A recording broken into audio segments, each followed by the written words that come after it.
आजच्या दिवशी म्हणजेच 25 डिसेंबर 1927 रोजी डॉक्टर बाबासाहेब आंबेडकर यांनी रायगडच्या पायथ्याला महाडमध्ये मनुस्मृतीचं दहन केलं होतं. डॉक्टर बाबासाहेब आंबेडकर यांनी प्रचंड प्रेम पुस्तकावर केलेलं होतं. पुस्तकावर प्रचंड प्रेम करणाऱ्या डॉक्टर बाबासाहेब आंबेडकरांनी मनुस्मृती या पुस्तकाचं दहन का केलं? पुस्तकासाठी राजगृह बांधणारे बाबासाहेब एखादं पुस्तक का जाळू शकतात?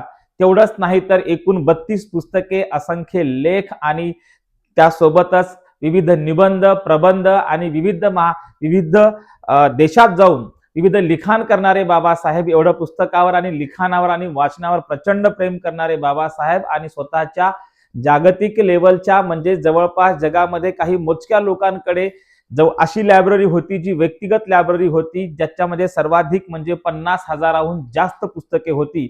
अशा पुस्तकावर प्रेम करणाऱ्या बाबासाहेबांनी, पुस्तकासाठी राजगृह बांधणाऱ्या बाबासाहेबांनी मनुस्मृतीचं दहन का केलं, हे आपण या व्हिडिओच्या माध्यमातून पाहणार आहोत. नमस्कार, मी डॉक्टर नागराज मगरे, शब्दयोद्धा लाईव्ह मध्ये आपल्या सर्वांचं मनपूर्वक स्वागत. आपण आमच्या चॅनलवरती नवीन असाल तर खालचं काळं बटन दाबून सबस्क्राईब करा, जेणेकरून आमचे नवे नवे व्हिडिओज आपल्यापर्यंत येतील.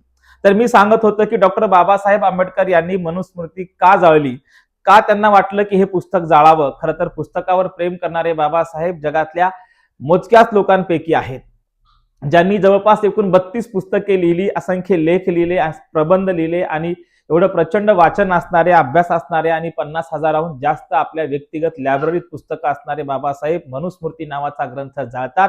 नक्की त्याच्या पाठीमागे काहीतरी महत्वाचं कारण असणार आहे. हे कारण जाणून घेण्याआधी आपण पाहूयात की या संदर्भाने नेमकं मनुस्मृतीमध्ये काय दिलेलं आहे. मनुस्मृती नेमका ग्रंथ आहे तरी काय? 25 डिसेंबर 1927 ला डॉक्टर बाबासाहेब आंबेडकर यांनी महाड येथे रायगडच्या पायथ्याला मनुस्मृतीचं दहन त्यांच्या सहकार्यांसोबत, म्हणजे त्याच्यामध्ये बापूसाहेब सहस्रबुद्धे असतील किंवा इतर सहकारी असतील, यांना सोबत घेऊन त्यांनी मनुस्मृतीचं दहन केलं रात्री 9 वाजता. आता आपल्या समोर प्रश्न पडतो की ही मनुस्मृती जी आहे, मनुस्मृती जाळण्यापाठीमागं, हे पुस्तक जाळण्यापाठीमागची काहीतरी कारणं असतील.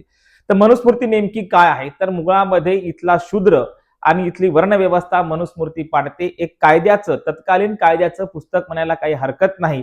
तर त्या कायद्याने, त्या मनुस्मृतीने इथल्या माणसांचे वर्ग पाडलेले होते. मग ब्राह्मण, क्षत्रिय, वैश्य आणि शूद्र असे काही वर्ण पाडलेले होते. या वर्णामध्ये समाज विभागलेला होता आणि यात सर्वात महत्वाचं म्हणजे इथल्या शूद्रांना, स्त्रियांना शिक्षणावर बंदी आणलेली होती आणि स्त्रियांनी फक्त चूल आणि मूल याच्यातच राहावं. तिने तिचा हक्क हा पुरुषाचा त्याच्यावर हक्कच आहे असं मनुस्मृती सांगते.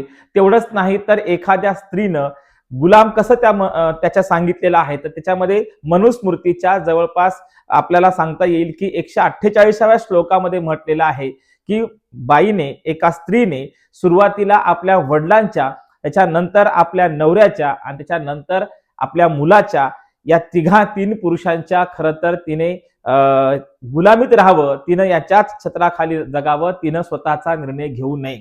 वडिलांची गुलामी करावी, नवऱ्याची गुलामी करावी आणि शेवटच्या उरलेल्या म्हातारपणच्या आयुष्यामध्ये मुलाची गुलामगिरी करावी, मुलाच्या हाताखाली राहावं. तिने स्वतःचा निर्णय घेऊ नये असं खरं तर या मनुस्मृतीमध्ये सांगितलं आहे. अध्याय 148 मध्ये सांगितलेला आहे. 48वा श्लोक आहे, त्या श्लोकात सांगितलेला आहे. आता मनुस्मृती हा ग्रंथ जो आहे तो 12 भागामध्ये किंवा 12 अध्यायामध्ये विभागलेला आहे आणि जवळपास याच्यामध्ये श्लोक आहे 2684.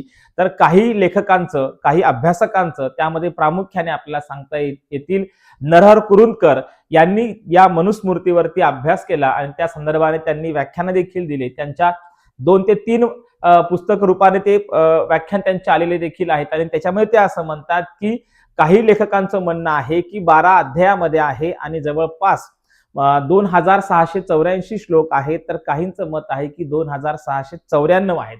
परंतु अलीकडच्या काळामध्ये 2694 श्लोक असल्याचं मत अनेक लेखकांनी आणि अभ्यासकांनी म्हटलेलं आहे. तसंच नरहर कुरुंदकरांचं देखील तेच मत आहे. आता आपल्याला सांगता येते की हे नेमके 12 अध्याय आहेत. त्या 12 अध्यायामध्ये काय काय सांगितलेलं आहे, मनुस्मृती काय काय सांगते. तर पहिल्यांदा आपल्याला सांगता येईल, नरहर कुरुंदकरांनी तर स्पष्ट म्हटलेलं आहे की डॉक्टर बाबासाहेब आंबेडकरांनी जी मनुस्मृती जाळली, त्या मनुस्मृती जाळण्याच्या समर्थनात मी आहे. म्हणजेच मनुस्मृती जाळण्याचं समर्थन खरं तर लेखक असलेले, विद्वान असलेले आणि विशेषतः समीक्षक असलेले नरहर कुरुंदकर खरं तर या गोष्टीचं समर्थन करतात, पुस्तक जाळण्याचं समर्थन करतात. आणि हेच नरहर कुरुंदकर खऱ्या अर्थानं एक अभ्यासू आहे, पुस्तकावर प्रेम करणारे आहेत, ते देखील लेखक आहेत आणि ते देखील मनुस्मृती दहनाचं समर्थन करतात.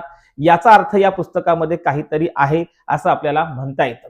आणि मग एवढं पुस्तक जाळण्यामागचे काय कारण असं तरी काय जहाल विचार होता की ते पुस्तक जाळावंसं वाटलं आणि अलीकडच्या काळामध्ये नरहर कुरुंदकर सारख्या एका विद्वान माणसाला, एका लेखकाला त्याचं समर्थन करावंसं वाटणं, ह्या खरं तर घटना फार महत्वाच्या आहेत. त्या 12 अध्यायामध्ये काय आहे तर नेमकी मनुस्मृती निर्माण कधी झाली तर कुरुंदकरांनी सांगितलेलं आहे 2ऱ्या आणि 3ऱ्या शतकापासून या ग्रंथाच्या निर्मितीला सुरुवात त्यांनी सांगितलेली आहे. त्यानंतर 12 अध्याय आपल्याला काय सांगतात तर पहिल्या अध्यायामध्ये काय आहे की सृष्टीची निर्मिती कशी झाली, या निर्मितीच्या संदर्भाने खरं तर या पहिल्या अध्यायात दिलेलं आहे. 4 वर्ण आहेत, 4 युगे आहेत आणि सोबतच त्यांनी ब्राह्मणांचे मोठेपण कसे सांगितलेले आहे. या मनुस्मृतीच्या पहिल्या अध्यायामध्ये ब्राह्मणांचं मोठेपण किंवा सृष्टीची निर्मिती कशी झाली हे सांगितलेलं आहे. आणि याच्या संदर्भाने अनेक आख्यायिका आपण सांगत असतो, ऐकत असतो. इथला ब्राह्मण, क्षत्रिय, वैश्य आणि शूद्र या 4 वर्णाची निर्मिती आणि सृष्टीची निर्मिती कशी झाली या संदर्भाने सांगले. ब्रह्मदेवाच्या मुखातून जन्मणारे हे खरं तर वरच्या वर्णातले म्हणजे ब्राह्मण आहेत आणि अंगठ्यातून जन्मणारे जे आहेत ते खरं तर शूद्र आहेत. अशी एकूणच त्या वर्णामध्ये, त्या वर्णव्यवस्थेमध्ये, त्या वर्णव्यवस्थेच्या निर्मितीचा इतिहास त्याच्यामध्ये सांगितलेला आहे. हा पहिल्या अध्यायात सांगितलेला आहे. दुसरा अध्याय सांगतो की दुसऱ्या अध्यायामध्ये ब्रह्मचार्या संदर्भामध्ये असेल, गुरुसेवा संदर्भामध्ये असेल आणि विशेषतः संस्कार कसे असावेत, ते संस्कार कसे केले जावेत या संदर्भात आहे. तिसरा अध्याय सांगतो की विवाह विधी असेल, त्यासोबतच श्रद्धा संदर्भातले किंवा श्रद्धांच्या संदर्भातली त्यांनी माहिती दिलेली आहे. तिसरा आणि चौथा अध्याय आपल्याला सांगता येते की गृहस्थ आश्रमासंदर्भात आहे किंवा गृहस्थ धर्म आहे. त्यासोबतच याच्यामध्ये 21 प्रकारचे नरक कसे आहेत या संदर्भात देखील माहिती ही चौथ्या अध्यायात दिलेली आहे. आणि 5वा जो अध्याय आहे तो स्त्रियांच्या संदर्भाने आहे, स्त्री धर्माच्या संदर्भाने आहे. स्त्रीचा धर्म काय आहे तर आपल्या मुलाची, आपल्या नवऱ्याची आणि आपल्या वडिलांची गुलामी करणे हा तिचा धर्म आहे. एवढंच नाही तर एखाद्या पुरुषाने एखाद्या स्त्रीला विकला असेल किंवा तिचा पुनर्विवाह झाला असेल तरीही त्या स्त्रीवर त्या पुरुषाचा अधिकार असेल असं देखील मनुस्मृती सांगते. आणि ते 5व्या अध्यायामध्ये खरं तर स्त्रियांचा धर्म मनुस्मृती सांगत असते. त्यानंतर आपल्याला सांगता येते की 5व्या अध्यायाच्या नंतर 6वा जो आहे तो संन्यास संदर्भात आहे आणि 7वा जो अध्याय तो राजधर्मा संदर्भातला आहे. आणि या 8व्या अध्यायामध्ये व्यवहार असेल किंवा त्यासोबतच गुन्हेगारी संदर्भात आहे, गुन्ह्यासंदर्भात आहे, न्यायदाना संदर्भामध्ये आहे. आणि 9वा जो आहे तो वारसा हक्काच्या संदर्भामध्ये 9व्या अध्यायामध्ये मनुस्मृतीत सांगितलेला आहे. आणि मनुस्मृतीच्या 10व्या अध्यायामध्ये वर्णसंस्कार या संदर्भामध्ये माहिती आहे. आणि त्यानंतर 11वा जो अध्याय आहे त्याच्यामध्ये पाप पुण्य या संदर्भाने माहिती दिलेली आहे. म्हणजे कर्माची फळं आपण ज्याला म्हणू, पाप पुण्य म्हणू, किंवा एखाद्या शूद्राने जर वाचन केलं, एखाद्या शूद्रानं जर संस्कृत वाचलं तर त्यानं ते पाप केलंय या संदर्भाने अनेक वेळा आपण अनेक ठिकाणी वाचलेलं आहे, ऐकलेलं आहे. आणि ते देखील या 11व्या अध्यायात दिले की पापा संदर्भामध्ये त्यांनी माहिती दिलेली आहे. आता 12वा जो आहे तो अध्याय आहे वेदाचं गुणगान गाणारा आहे आणि 3 गुणासंदर्भातला आहे. आता हे 12 असे अध्याय आहेत आणि याच्यातून आपल्याला आता कळून चुकलेलं आहे की 1 ते 12 अध्यायामध्ये एकूणच काय तर समाज व्यवस्था कशी चालली पाहिजे त्याचं वर्णन केलेलं आहे. स्त्रियांनी कसं वागावं, स्त्रियांचा धर्म कसा असला पाहिजे, संस्कार कसे असले पाहिजे आणि तेवढंच नाही तर राजकारभार कसा केला पाहिजे, राजधर्म कसा पाळला पाहिजे आणि त्यासोबतच शिक्षा काय असली पाहिजे आणि गुन्हेगारला कशी शिक्षा दिली पाहिजे आणि न्याय नेमका कोणाला द्यायचा आहे, न्यायासंदर्भात देखील माहिती दिली आहे. एकूणच काय तर त्या काळातल्या कायद्या संदर्भातलं हे पुस्तक म्हणायला काही हरकत नाही. परंतु हे पुस्तक माणसामध्ये भेद करतं, हे पुस्तक स्त्रिया आणि पुरुषांमध्ये भेद करतं, हे पुस्तक गुलामगिरीचं समर्थन करतं, हे पुस्तक फक्त एका वर्गाच्या उच्च वर्गाच्या त्यांच्याच हक्क अधिकारा संदर्भात आहे. बाकीच्यांना मात्र ते शिक्षण नाकारते, अधिकार नाकारते, त्यांचं जगणंच नाकारते. आणि नव्हे तर या पुस्तकामध्ये सर्वात महत्वाचं म्हणजे शिक्षण नाकारल्यामुळे स्त्रियांच्या आणि इथल्या शूद्र अतिशूद्रांच्या आणि शूद्रांच्या जगण्यातला खरा तर त्या जगण्याचा अधिकारच हिरावून घेतलाय की काय हेच आपल्याला सांगता येतं. आणि म्हणून डॉक्टर बाबासाहेब आंबेडकरांनी या ग्रंथाची होळी करण्यापाठीमागे किंवा ती जाळण्यापाठीमागे कारण होती. अनेक लोकांनी सांगितलं की बाबासाहेब आंबेडकरांनी हे पुस्तक जाळलं, बाबासाहेबांना संस्कृत येत होतं का, असा अपप्रचार देखील होतो. परंतु या व्यवस्थेने भलेही बाबासाहेब आंबेडकरांना संस्कृत घेण्यापासून थांबवलं असलं, संस्कृत शिकवण्याला नाकारलं जरी असलं, तरी त्यांचे मित्र आणि पुढे जाऊन त्यांच्या अनेक जवळच्या मित्रांनी म्हणजे गंगाधर निळकंठ सहस्रबुद्धे या व्यक्तीकडून आणि सोहनलाल शास्त्री यांच्याकडून खरं तर बाबासाहेबांनी संस्कृतचं पठण देखील केलं होतं. ती संस्कृत त्यांना ते शिकले देखील होते. आणि मग असे बाबासाहेब ज्या स्त्रियांच्या गुलामगिरीला आहे, जी स्त्री फक्त आणि फक्त शोषणासाठी, ती फक्त आणि फक्त मूल देणारी फॅक्टरी असावी, तिनं सर्वांचं सहन करावं, शूद्रांनी फक्त चाकरी करावी, सेवा करावी, यांना शिक्षणाचा अधिकार देखील नव्हता. केवळ शूद्र स्त्रियांना नाही तर सबंध स्त्रियांना शिक्षणाचा अधिकार नाकारणारी मनुस्मृती, स्त्रियांना गुलाम करणारी मनुस्मृती, शूद्रांना गुलाम करणारी मनुस्मृती डॉक्टर बाबासाहेब आंबेडकर जाळतात. कारण डॉक्टर बाबासाहेब आंबेडकरांच्या संविधानाचं सूत्र जर पुढे आपण पाहिलं तर समता, स्वातंत्र्य, बंधुत्व, न्यायावर आधारित समाज निर्माण करणं हे डॉक्टर बाबासाहेब आंबेडकरांच्या एकूणच अभ्यासाचं, जगण्याचं सूत्र होतं. आणि म्हणून बाबासाहेब आंबेडकर हे समतेवर आधारित समाज निर्माण करण्यासाठी सुद्धा धडपडतात. ते बाबासाहेब अशा कायद्याला खरं तर नाकारतात आणि त्या पुस्तकाची होळी करतात. आता पुस्तकाची होळी करण्यापाठीमागची ही आपण कारणं बघितली. त्याच्यात पहिल्यांदा मनुस्मृतीला शह देण्याचं काम, मनुस्मृतीला खऱ्या अर्थानं पहिल्यांदा विरोध जर कोणी केला असेल तर तो केला डॉक्टर बाबासाहेब आंबेडकर, ज्यांना गुरु मानतात असे महात्मा ज्योतिराव फुले. राष्ट्रपिता ज्योतिराव फुले यांनी पहिल्यांदा म्हटलं होतं की मनुस्मृतीसारखं पुस्तक जाळलं पाहिजे. आणि बाबासाहेब आंबेडकरांनी आपल्या या गुरुचा सल्ला पुढे मानून पुढे ते 1927ला बाबासाहेबांनी ते पुस्तक जाळलं. कारण जे माणसामाणसात भेद करत होतं, माणूस असून माणसाला जगण्याचा अधिकार देत नव्हतं, स्त्री असून तिला गुलाम आणि दास्य करून ठेवलं होतं, अशा पुस्तकाला जाळलंच पाहिजे असं बाबासाहेबांचं मत होतं. पुस्तकं समतेवर आधारित असतात, पुस्तकं काहीतरी चांगलं देतात, पण जे पुस्तकं विषमता पेरण्याचं काम करतात, माणसामाणसात भेद निर्माण करण्याचं काम करतात, अशी पुस्तकं जाळलेलीच बरी असं बाबासाहेबांना वाटलं असावं, म्हणून ते पुस्तक जाळलं असा आपल्याला एक निष्कर्ष काढता येतो.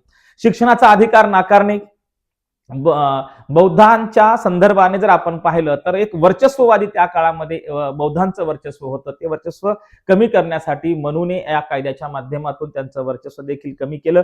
तेवढंच नाही तर 6000 जातीमध्ये इथला समाज विभागला गेला आणि याच विभागलेल्या समाजामध्ये विषमता पेरण्याचं काम या ग्रंथाच्या माध्यमातून झालं. आणि म्हणून फुले असं म्हणतात की त्यांच्या समग्र वाङ्मयामध्ये शासनाने 1991ला हे समग्र वाङ्मय प्रकाशित केलं. त्याच्यामध्ये पेज नंबर 551 वरती या संदर्भाने फुले काय म्हणतात ते आपल्याला पाहता येईल. ते पुस्तक आपण नक्की जाणकार लोकांनी चाळलं पाहिजे. 1991ला प्रकाशित झालेल्या महात्मा ज्योतिराव फुले समग्र वाङ्मयामध्ये 551व्या पेजवरती महात्मा ज्योतिराव फुलेंनी या मनुस्मृतीसारख्या ग्रंथाला जाळलं पाहिजे असं स्पष्ट म्हटलंय आणि ते बाबासाहेबांनी पुढे जाळलं. स्त्रियांना, शूद्रांना शिक्षण नाकारणं, त्याला गुलामीमध्ये ठेवणं, तेवढंच नाही तर हे पुस्तक जाळत असताना आता आपल्या समोर प्रश्न पडतो की पुस्तक जाळत असताना बाबासाहेबांसोबत असंख्य कार्यकर्ते होते. तेवढंच नाही तर ब्राह्मण समुदायातून देखील अनेक कार्यकर्ते बाबासाहेबांच्या सोबत होते. त्यामध्ये प्रामुख्याने ज्यांच्या हाताने ही मनुस्मृतीचं दहन झालं ते सहस्रबुद्धे देखील